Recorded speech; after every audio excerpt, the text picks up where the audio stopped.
ada muhibbin yang jelas pribumi ya ingin salaman dengan salah seorang oknum Habib yang sedang berjalan, tapi terlihat sekali di situ teman-teman Habibnya ini menolak ya, tangannya seperti orang menghindar lah. Wah, jelas kan ditarik tangannya tuh. Dipakai sama gurunya ke kamar mandi, setelah selesai kamar mandi keluar. Apa yang dilakukan Habib Abdullah bin Umar bin Yahya? Itu sendal yang dipakai sama gurunya diambil, diciumin saudara. Setelah dicium, ada airnya diusapkan ke wajahnya, kemudian ditaruh di plastik, disimpan di dalam lemari, dijadikan jimat oleh Habib Abdullah bin Umar bin Yahya sudah. Assalamualaikum warahmatullahi wabarakatuh. Bertemu lagi di channel Nasrul Sunnah. Ada beberapa video yang akan kita simak teman-teman. Yang pertama, ya Allah, ini kasihan ya, kasihan sekaligus miris ya. Ada muhibbin yang jelas pribumi ya ingin salaman dengan salah seorang oknum Habib yang sedang berjalan, tapi terlihat sekali di situ teman-teman Habibnya ini menolak ya, tangannya seperti orang menghindar lah. Seperti ini teman-teman. Jadi kalau kita perhatikan, selain kasihan, ini juga ya kita jadi berpikir teman-teman ya, di dalam lingkungan perhabiban ini seperti masih menerapkan ya kasta-kasta tertentu ya teman-teman. Jadi seolah-olah kalau bukan yang dari kalangan Habib ya dianggapnya di bawah level mereka teman-teman ya. Ini yang kalau kita bisa menyimpulkan baik dari kelakuan ataupun dari model ceramah mereka teman-teman ya, doktrin sesat mereka. Ini orang minta salaman saja ya, kentara sekali ditolak teman-teman. Apa mungkin mau dicium kakinya ya, seperti Pak Lutfi Hasan dan Bahar Smith teman-teman ya. Gak mau mungkin hanya sekedar disalamin, atau mungkin mau salam tempel, atau ya itu dicium kakinya. Ini miris teman-teman ya, kasihan ya, ngaku cucu Rasulullah tapi akhlaknya nol besar teman-teman. Hanya sekedar orang minta salaman saja kok nampak sekali ya, kelihatan sekali dia menolak teman-teman ya. Subhanallah. Baik, coba kita simak video pertama teman-teman. Ini video pertama, jangan lupa nanti video kedua, video ketiga itu jauh lebih membuat kalian emosi lah mungkin, atau ya macam-macam lah. Coba nantilah kalian simak. Ini video pertama dulu teman-teman. Coba perhatikan. Nih. Lah, nggak mau teman-teman. Jelas kan ditarik tangannya tuh. Allah.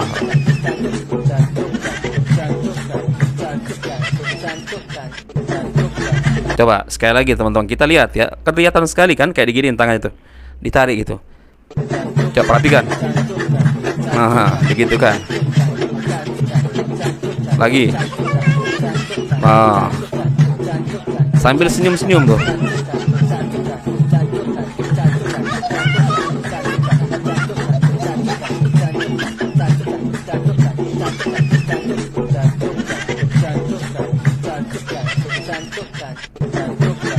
Ya kalau kita mau bilang kasihan ya kasihan muhibbinya teman-teman ya, terutama ya jelas muhibbinya ini kan orang pribumi ya teman. Tapi sebenarnya nggak sepenuhnya salah di muhibbin ini.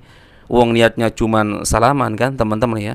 Nggak tahu mungkin niat yang lain, mungkin cari barokah dari cium tangan Habib ya. Saya nggak tahu itu. Baik teman-teman, kita simak video yang kedua. Ini cerita si Ali Jindan ya. Dari cerita ini ya kita bisa memahami seolah-olah teman-teman ya, mereka ingin diperlakukan seperti apa yang ada di dalam ceritanya ini. Jadi ada muhibbin, seorang Habib yang luar biasa katanya cinta kepada Habibnya, hormat kepada Habibnya, sampai-sampai teman-teman sandal Habibnya yang mungkin banyak kotoran ya dicium-cium ya. Kemudian ada bekas air-air yang ada di sandal gurunya tersebut, Habibnya itu dijadikan jimat katanya teman-teman. Subhanallah. Ini apa maksudnya cerita seperti ini? Ya, ingin diperlakukan seperti itu. La ilaha illallah ya. Jelas kita bisa menangkap lah teman-teman ya, kemana arah ceritanya. Baik, kita simak video dari si Ali Jindan teman-teman. Satu waktu Habib Abdullah bin Thahir datang. Habib Abdullah bin Thahir wali min auliyaillah. Habib Abdullah bin Umar bin Yahya pun menjadi wali min auliyaillah. Wali lama besar. Datang Habib Abdullah bin Thahir kepada Habib Abdullah bin Umar bin Yahya.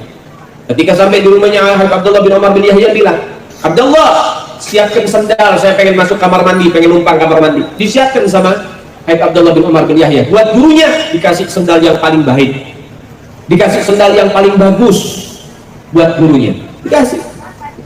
dipakai sama gurunya ke kamar mandi, setelah selesai kamar mandi keluar sholat gurunya.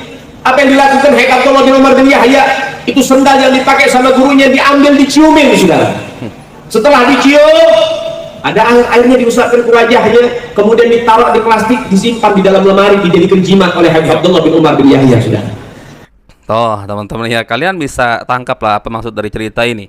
Jadi katanya teman-teman, si Muhibbin ini memberikan sandal yang terbaik kepada gurunya ya, yang ingin ke kamar mandi teman-teman. Kemudian sandal tersebut dicium-cium oleh si Muhibbin ini. Kemudian ada bekas airnya sampai diusap di wajahnya. Bahkan air bekas ya sandal tersebut katanya disimpan di plastik, kemudian dijadikan sebagai jimat. Ini larinya kemana-mana teman-teman ya. Kok bisa air bekas sandal gurunya dijadikan sebagai jimat teman-teman? Itu artinya kan ada keyakinan bahwa sandal gurunya ini atau bekas air injakan dari sandal gurunya ini ya mengandung keberkahan atau bisa mendatangkan keberkahan atau bisa mendatangkan sesuatu teman-teman. Ya karena kan bahasanya tadi dijadikan sebagai jimat.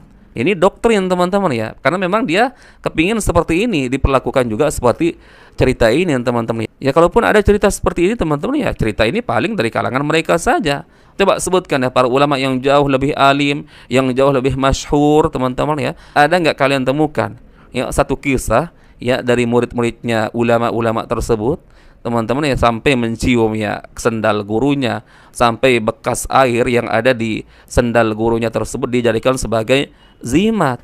Allahu Akbar. Baik, kita simak video yang ketiga teman-teman. Ini lucu ya, entah siapa yang edit ya, dikasih suara siapa ini saya nggak tahu, suara pelawak mungkin teman-teman, tapi jadi lucu. Tapi ya sepertinya persis ini ya antara ya kelakuan dawir si Habib ini teman-teman yang ingin diperlakukan bak raja ya, sesuai lah dengan isi narasi dari siapa ini, nggak tahu ini suara siapa. Coba kita simak dulu teman-teman.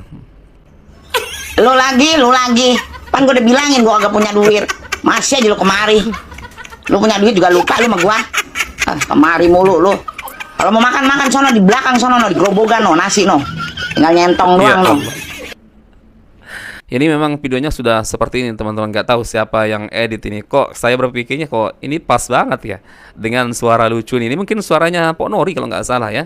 Jadi mungkin ini orang yang edit ini karena muncul mungkin keresahan ya, karena melihat tindak tanduk ya, perlakuan ya, sifat sok-sokan dari para oknum-oknum Habib ini teman-teman. Jadi sepertinya ini kok balance ya, seperti pas gitu suara ya si pengisi suara yang ada di video ini dengan ya video sendiri. Ya Allah tuh. Baik teman-teman, mungkin kita bisa kita share kita video santai saja di pertemuan kali ini teman-teman, tapi insya Allah ini menjadi pelajaran bagi kita ya. Jangan terlalu gulu berlebih-lebihan terhadap siapapun yang kita cintai ya. Terhadap guru boleh kita cinta teman-teman, akan tetapi tetap kita kembali merujuk kepada Al-Quran dan Sunnah dan contoh dari Rasulullah, para sahabatnya dan para ulama-ulama yang memang ulama kibar teman-teman ya. Bagaimana sebenarnya sikap terbaik terhadap guru ya, nggak boleh terlalu berlebihan ya, seperti cerita ini teman-teman, sampai cium sendal gurunya, kemudian air bekas ya sendal gurunya itu diusap di wajahnya sampai dijadikan sebagai jimat teman-teman. Ini sudah gulu teman-teman ya, berlebih-lebihan juga ini berbuat kesyirikan. Ini bisa jatuh kepada perbuatan kesyirikan ya, lebih-lebih meyakini misalkan air bekas sandal injakan si gurunya tersebut teman-teman mengandung keberkahan atau bisa mendatangkan manfaat tertentu teman-teman. Ini bisa jatuh kepada kesyirikan. Kenapa? Kita atau hati kita menggantungkan ya sesuatu yang ingin kita harapkan, yang ingin kita dapatkan terhadap benda-benda tertentu teman-teman, terlebih yang berhubungan dengan orang-orang yang kita anggap soleh. Ini kita khawatir jatuh ke dalam perkara kesyirikan teman-teman. Karena apa ya, Rasulullah juga pernah bersabda teman-teman ya, man 'allaqa tamimatan faqad asyrak. Barang siapa yang menggunakan azimat maka dia telah berbuat kesyirikan. Kemudian hadis yang lain mengatakan man mata yusyriku bihi syai'an dakhalan nar. Barang siapa mati dalam kondisi berbuat kesyirikan maka dia ditempatkan di neraka jahanam. Ini mengerikan teman-teman. Maka perhatikan nih, amalan sekecil apapun perhatikan ada sumbernya atau tidak teman-teman. Karena kebanyakan kaum muslimin teman-teman ketika melakukan sesuatu apalagi yang hubungannya dengan agama, terkadang hanya ukurannya baik menurut mereka sendiri, baik menurut ukuran mereka sendiri, baik menurut anggapan atau perasaannya. Nggak bisa dalam urusan agama seperti itu, teman-teman ya. Tetap ya, dalam urusan amal ibadah kita harus mencontoh. Agama ini sudah sempurna kok, teman-teman ya. Rasulullah sudah mengajarkan seluruh perkara dalam agama ini, teman-teman ya. Apa yang baik untuk kita amalkan dan apa yang mesti kita hindari. Wong doa masuk WC saja, doa keluar WC, kemudian doa dari mulai tidur sampai doa bangun tidur kembali diajarkan oleh Rasulullah SAW. Terlebih ya perkara-perkara besar, teman-teman, tentu Rasulullah pasti sudah mengajarkannya. Tinggal kita sekarang mau tidak menggali, teman-teman, mau tidak belajar, teman-teman. Ya kalau kita punya sifat hanya mengekor, teman-teman ya, apa kata guru kita iakan. Terlebih-lebih kita ya punya sifat gulu berlebih-lebihan seperti yang ada di cerita ini ya, cium bekas ya air sandal guru kita, ya Allah. Ini pertanda, teman-teman ya, kita kurang belajar, kurang menggali sunnah-sunnah Nabi sallallahu alaihi wasallam. Taib. Ini sudah kepanjangan, teman-teman ya. Mungkin itu bisa kita sampaikan, semoga bermanfaat. Insyaallah kita bertemu lagi di video berikutnya. Barakallahu fikum. Assalamualaikum warahmatullahi wabarakatuh.